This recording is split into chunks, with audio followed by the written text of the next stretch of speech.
نعت ایک سعادت ہے جو حضور کے غلاموں کا مقسوم ہے.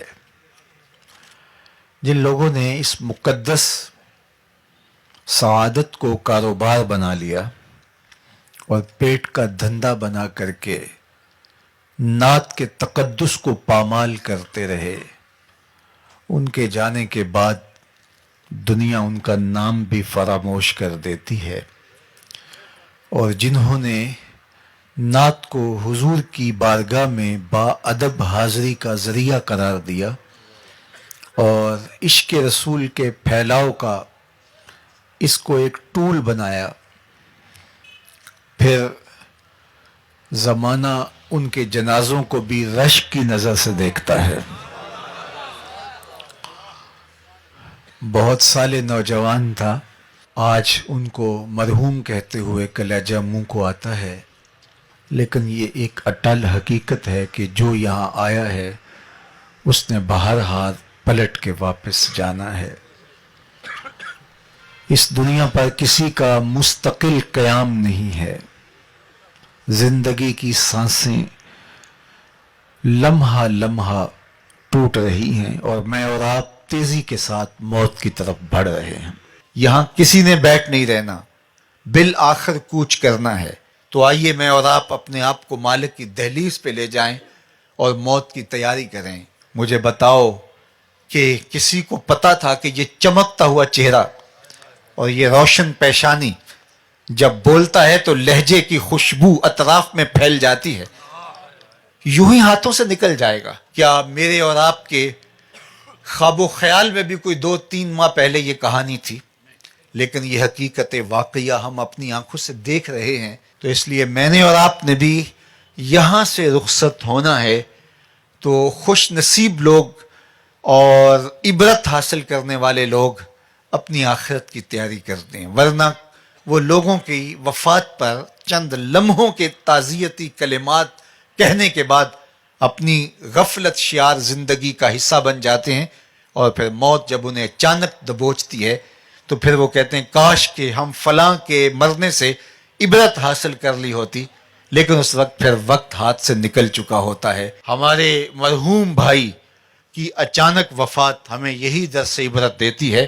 اور میں آپ کو دوسری بات یہ کہنا چاہوں گا کہ آپ کی عقیدت ان کے نام سے اور ان کے صرف مزار سے اور ان کی قبر سے نہیں ہونی چاہیے، بلکہ آپ کی عقیدت ان کے مشن سے، ان کے فکر سے جو جامعۃ المصطفیٰ کی صورت اور شکل کے اندر دے کر کے گئے ہیں.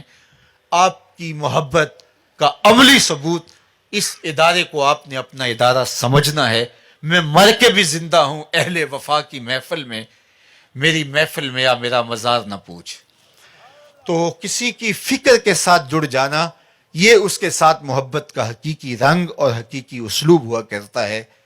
تو یہ انہوں نے ایک مثال بھی قائم کی. عمومی طور پہ ثنا خانوں کو پذیرائیاں بھی ملی ہیں، بہت بہت عزتیں بھی ملی ہیں، لوگوں نے مال بھی نچھاور کیا، لوگوں نے ان کے قدموں میں اپنی آنکھیں بھی بچھائیں. ثنا خانوں کی بہت ساری غلطیوں کو لوگ نظر انداز بھی کرتے ہیں، اس لیے کہ یہ حضور کی ثنا خوانی کرتے ہیں، یہ حضور کی نعت پڑھتے ہیں.